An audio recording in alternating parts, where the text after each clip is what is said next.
Way out in deep space lies the ultimate bounty. Concealed within the dense rocky bodies of asteroids and scattered throughout our solar system and the wider Milky Way are precious minerals deposited in such vast quantities that, by earthly standards, they would make kings and robber barons seem poor.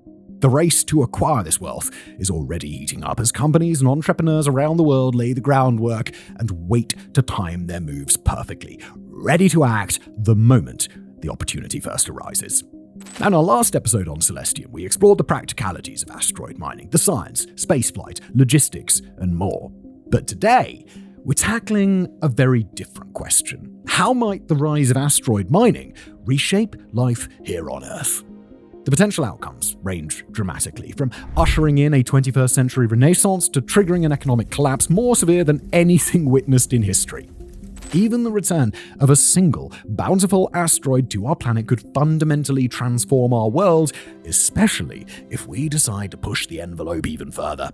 Should humanity take this leap, nothing will ever be the same, and some of the changes could be decidedly darker than others. Earthly ramifications. Now, we said it in our prior episode, we'll say it again. The sheer monetary value of the minerals housed within even a single asteroid can be truly extraordinary.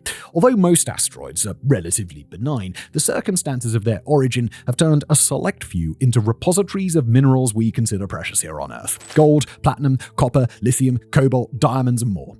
According to the asteroid database Asteroid, which evaluates asteroids for their potential mining value, just the 10 asteroids that hit the sweet spot of being closest to Earth while also being highest in value could produce a profit of about $1.5 trillion for the first person, corporation, or nation that figures out how to mine them. One particular asteroid that has captured the attention of earthly scientists is 16 Psyche, located in the asteroid belt between Mars and Jupiter. Scientists estimate the 16 Psyche contains over $700 quintillion worth of gold at today's rates. The asteroid is already in the crosshairs of a NASA mission, with the Psyche probe currently hurtling through space toward it, expected to arrive in 2029. Now, obviously, anyone who could amass $700 quintillion would instantly become the richest person in human history by many orders of magnitude. In fact, the first individual to accumulate $1 trillion would surpass the combined wealth of the world's 4 richest people, according to Forbes' real-time billionaires list at the time of writing. To put that in perspective, adding together the fortunes of Elon Musk, Jeff Bezos, Mark Zuckerberg, and Larry Ellison yields a total of $891 billion, roughly matching the GDP of the entire nation of Turkey. Over the past decade, financial experts have increasingly predicted that the world's first trillionaire will emerge from the space industry. While this conjecture is partly influenced by figures like Elon Musk and SpaceX, it also reflects the broader reality that whoever figures out asteroid mining first could unlock riches far beyond anything even the wealthiest individuals on Earth could imagine. Unfortunately, the prospect of gaining untold wealth through asteroid mining quickly runs headlong into the brick wall of earthly economics. And that leads us directly into one of the most daunting potential consequences of asteroid mining: complete and total economic collapse. Let's talk about gold. Currently valued at about $97 per gram, or $3,017 per ounce, or $97,011 per kilogram at the time of writing, gold is globally regarded as an asset of stable value. In other words, its price does not fluctuate dramatically and tends to remain roughly consistent regardless of economic booms or downturns around the world. In fact, it has historically been so stable that until 1971, gold served as a standard economic unit on a global scale, a system commonly known as the gold standard. The reason gold remains so stable isn't due to any intrinsic quality of the metal itself. There is no natural law dictating that gold must cost about $3,000 per ounce. Instead, gold's value is determined, like any other mineral, through supply and demand. In fact, there's not nearly as much gold in circulation as one might think. There's approximately 158,000 metric tons. If it was all gathered into a single giant block, it would form a cube roughly 23 meters on each side, small enough to comfortably fit within the length and wingspan of most commercial airliners. With demand for gold consistently high and the annual supply remaining stable at about 2,500 metric tons mined per year, the price of gold stays relatively steady. But now, Consider 16 Psyche, which is believed to be loaded up with 35 million ounces of gold for every single ounce found on Earth. And rather than taking any steps to mitigate that gold's impact, imagine that whoever mines 16 Psyche sends all of that gold flooding back to Earth. To say this would upset the supply and demand balance that has kept gold prices stable is likely one of the greatest understatements of the last several centuries. Introducing even a tiny fraction of that gold all at once would crash the global economy, making gold so common that it would become practically worthless. Major global financial institutions would collapse, a significant portion of the world's savings would be wiped out, and the ensuing cascade of failures would follow from there. Additionally, after raking in a fortune from the first few 100,000 tons of gold introduced to the market, the entity that mined 16 Psyche would be left holding a substance that nobody wants, hardly any more valuable than untreated rainwater. Now, that is an extreme example, using an asteroid thought to be a one-of-a-kind and a substance on which the world depends for stability. Yet whether the introduced substances are gold, diamonds, copper, lithium, or any other material, the global economy could quickly be upended. These minerals are scarce on Earth and are valued and exchanged as such. But they aren't necessarily scarce on other space rocks. If the world's entire understanding of what is and isn't scarce is turned on its head, catastrophe could follow. In one study by researchers at Tel Aviv University, the uncontrolled introduction of asteroid-mined materials into global markets was projected to trigger what they called a global struggle for resources and power, even when using a relatively tame set of circumstances for their simulation. In simple terms, without a really good plan to control their impact, introducing asteroid-mined resources could directly harm billions of people or even the entire world. But the idea that these extraterrestrial resources would be introduced into the earthly economy in a controlled manner does not necessarily lead to a positive outcome. Whether the early entities capable of mining asteroids are private ventures run by corporations or national initiatives pursued by entire governments, it is highly unlikely that those in charge would be motivated to distribute their newfound wealth evenly around the world. In fact, to capitalize on their extraterrestrial harvest without destabilizing the global economy to the point where profits vanish, these pioneers would benefit most by drip-feeding their resources into the market. This approach would allow them to preserve demand without disrupting prices, or even to drive demand and prices upward as earthly innovators launch new ventures made possible by the influx of new materials. Such a drip-feeding strategy would keep asteroid mining an immensely profitable venture for the few who master it, possible only for those who discover the techniques first and then establish barriers to bar other nations or corporations from joining the action. The consequences of this new world order would be threefold. There'd be enormous and growing disparities in wealth and power favoring those who control asteroid-mined materials, and increasing global dependence on these resource gatekeepers, and improvements for ordinary people on Earth limited to what those powerful few are willing to allow. The alternative, of course, is true abundance, a system in which materials harvested from asteroids are available in large quantities. However, this approach risks the global economic collapse that we mentioned earlier, and it could only come about through a mining organization unlike today's super-rich individuals and companies or the highly competitive great powers imagine. So, the question is not simply, can human technology reach and mine asteroids?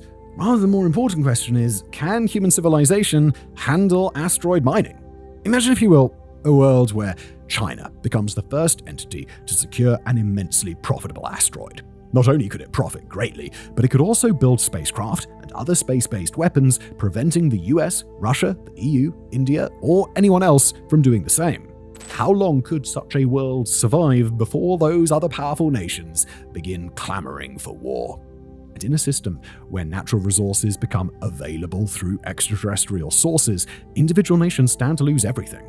Take, for example, copper mining in Chile, platinum and palladium mining in South Africa, lithium mining in Australia, or graphite mining in Madagascar or Mozambique.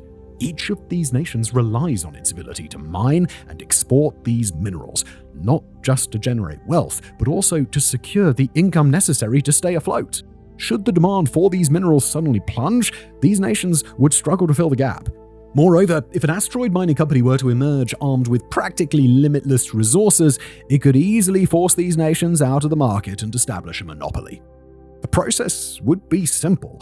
drive the prices down to rock bottom levels, wait for the nation's mining operations to shut down, and then once the flow of minerals is choked off, raise prices dramatically as the true extraction process begins.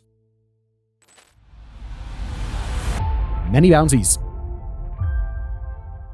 Now, of course, that's not the only future possible, and the discussion about the costs and benefits of asteroid mining goes far beyond these immediate concerns. Let's imagine that we, as a civilization, overcome those challenges and create a system that allows for the acquisition and distribution of asteroid-harvested materials without triggering global conflicts or financial collapse. What possibilities might emerge in a future where humanity has figured out how to use these minerals to generate genuine abundance without causing immense harm to itself in the process? On Earth, industries could experience major positive shifts as limitations imposed by scarce metals disappear overnight. Industries once held back by the availability of these metals might suddenly see obstacles eliminated. Minerals that are primarily sourced or refined from only a handful of nations, and which can be difficult to obtain for myriad reasons, could become much more widely available. Take cobalt, for example, a metal essential for the production of rechargeable batteries, corrosion-resistant alloys, and more. Today, cobalt is mined almost exclusively in the Democratic Republic of the Congo and Zambia. And this mining happens under one of the most exploitative mining systems in the world. Cobalt's availability and production rate directly impact the pace of humanity's transition toward renewable energies, electric vehicles, advanced technologies, and beyond. This situation exerts even greater pressure on the cobalt mining industry to ramp up production by any means necessary. Now imagine introducing a source of cobalt that might double, triple, or even multiply the total amount available to the world tenfold or even 100-fold. With such an abundance, all these cobalt-related production constraints would simply vanish. Initiatives that once seemed destined to span decades due to their heavy reliance on cobalt could suddenly become achievable within just a few short years. And similarly, there's a very real argument that the introduction of vast mineral wealth from an extraterrestrial source might alleviate the burden on those who suffer most from Earth's mineral extraction practices. Consider, for example, cobalt. Hundreds of thousands of people live in modern-day slavery just to extract that precious resource, all while facing tremendous personal risks. Removing this source of income would undoubtedly lead to negative repercussions in the short to medium term, as these communities would lose one of their only valuable revenue streams. However, eliminating the local, national, and global interests that uphold such a horrific system creates a genuine opportunity to build a better standard of living for those affected. Similarly, people caught in the middle of Earth's resource wars might gain a permanent reprieve. Moreover, communities subject to long-term poverty, chaos, and authoritarian rule, maintained to ensure stable, cheap access to critical minerals, may finally have the chance to forge a better path forward. And the impact on Earth's environment could be even more profound. At a time when the world seems headed toward rising oceans, complete natural exploitation, and additional challenges, the option to mine resources from space could change everything. Across much of the globe, traditional mining has produced severely harmful local effects ranging from toxic runoff, soil and water contamination, and the destruction of landscapes, to the eradication of plant and animal life in affected areas. By harvesting resources from space, instead of depleting vulnerable terrestrial ecosystems, we may allow our natural world to recover over time as more and more areas are spared destruction. And with so much material available beyond Earth, it is hard to predict the full extent of the reduced need for terrestrial manufacturing and industry, the potential discovery of new energy sources, and other groundbreaking developments which might help lower global pollution. Even substances as simple as water could become available in regions that are rapidly running out, such as the American Southwest, the Middle East, India, and the Sahel region of Africa. Water might be harvestable in incredible amounts from asteroids and comets, purified if necessary, and sent to Earth without taking it from an already existing terrestrial supply. In fact, a single comet might yield hundreds of cubic kilometers of water, comparable to the volumes of America's Lake Erie or the Andes Lake Titicaca. The same reasoning applies to materials like iron ore. While these materials might not be deemed scarce in today's world, having access to them in vast quantities could enable much more ambitious projects than those currently possible. The regular availability of asteroid-sourced materials would also open up the possibility of large-scale space-based manufacturing.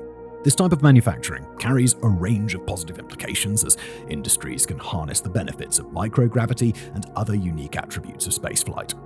Strangely enough, tasks such as welding and 3D printing are far easier in space than on Earth. Likewise, many types of manufacturing that rely on creating a vacuum in terrestrial environments can benefit from the naturally occurring void of outer space. Growing attention has been focused on the potential for manufacturing pharmaceuticals in space and studying complex matters of biology. Many experts agree that space-based medical research could yield drugs and medical solutions that perform far more effectively than anything currently achieved on Earth. And finally, an asteroid mining system might become a vital addition to a much larger and more egalitarian endeavor in space: mining the moon. Although it might seem like sacrilege to disturb our closest celestial neighbor, lunar mining is a high priority for several nations with established space programs, especially China, where political will and spacefaring capability combine to make it the most promising candidate for future lunar extraction operations. Now, there is, of course, no guarantee that the moon's resources would be shared fairly, and in a world where wars have been fought over far less, it's not difficult to imagine conflicts centering around exclusive lunar mining rights. However, if these challenges can somehow be overcome, asteroid mining may offer a chance to enhance a larger initiative by providing an additional influx of specific resources that the moon may lack or have only in lower abundance. This could integrate into an industrial and political structure that has already been stabilized and tested under the rigors of global competition. In a future where humanity expands more broadly into space, asteroid mining could serve as a valuable enhancement to existing operations rather than the testing ground for a new world order that is sure to come with early challenges. Spacefaring society. And it's here we observe the final, and perhaps the most enduring way in which asteroid mining could transform the world, by enabling humanity's development into a truly spacefaring species. We've examined the challenges of Earth-based spaceflight operations extensively on this channel. In short, launching mass of any kind into space is really expensive. The more mass you need to send, the harder the task becomes. More mass means bigger rockets, which in turn means more fuel, and that extra fuel adds even more mass to be launched, necessitating an even larger rocket. Although technologies like reusable spacecraft can alleviate this issue to some extent, the fundamental obstacle does remain. However, if the materials required to build spacecraft, the fuel needed to power them, and the facilities necessary to create a spacecraft industry, all in space, are available, then this problem can be swiftly overcome. First of all, there's the sourcing question. The base minerals needed to construct spacecraft, including elements like iron or titanium, as well as the additional components required to create specific alloys, are expected to be abundant when considering the overall makeup of asteroids in our solar system. However, locating space rocks with sufficiently high concentrations of these minerals may prove challenging, a hurdle that can only be overcome with time and the development of an entirely new industry. Once humans build facilities capable of identifying the chemical composition of asteroids, transporting them or their materials to the right locations, and harvesting their contents, well, all bets are off. And then there's the question of fuel, where water alone would be enough to power even the best spacecraft that human civilization currently knows how to build. By breaking water into its two components, hydrogen and oxygen, modern industry can produce all the rocket fuel it needs. It's just a matter of sourcing that water, whether it's from asteroids, comets, or other sources. If those resources are available, then even in a world where some material still must be sent from Earth, the fuel requirements for launches from Earth would only need to cover the amount required to reach low Earth orbit. Beyond that point, spacecraft could be refueled or have their contents transferred to other vehicles purpose-built for transporting payloads into space without ever having to contend with Earth's atmosphere or gravitational pull as we experience it. Perhaps the real game changer for space exploration would be the ability to build entire shipyards in outer space, manufacturing the component parts, assembly structures, and fueling spacecraft directly in deep space without the hindrance of an atmosphere. In such a world, a wide range of industrial initiatives becomes possible, constructing massive ships, equipping them with enough fuel to journey into new star systems, and designing configurations that work optimally in a zero-gravity vacuum environment, designs that would be unfeasible if they first had to launch from Earth's surface. The potential here is not limited merely to space exploration. It also extends to space habitation, even within our own solar system, through the creation of gargantuan structures that could never be built using today's methods, but could be assembled either by sentient beings or autonomous robots, provided that all the necessary resources can be extracted from celestial bodies. Put simply, asteroid mining unlocks the cosmos and transforms human civilization from a state confined to a single planet in one solar system into a future we've only dared to dream about. So, how would asteroid mining change the world? Well, it would change everything. Perhaps for better, or perhaps for worse. Throughout human history, every expansion of our species' potential has brought both incredible gains and incredible suffering. Whether it was harnessing fire or inventing the wheel, mastering mathematics or constructing assembly lines, creating the printing press, the telegraph, or even the internet, the tools we create have never determined how they're used. When humanity learns to capture and mine celestial bodies, it'll be much the same. Quite possibly a tool to usher in a new era for all people, or quite possibly a means for a select few to enrich themselves while imposing untold suffering on everyone else. Make no mistake, it's a matter of when, not if, we learn to mine the bounties of our solar system. So when that day finally comes, let's hope the people in charge realize that our world is at their mercy. Thank you for watching.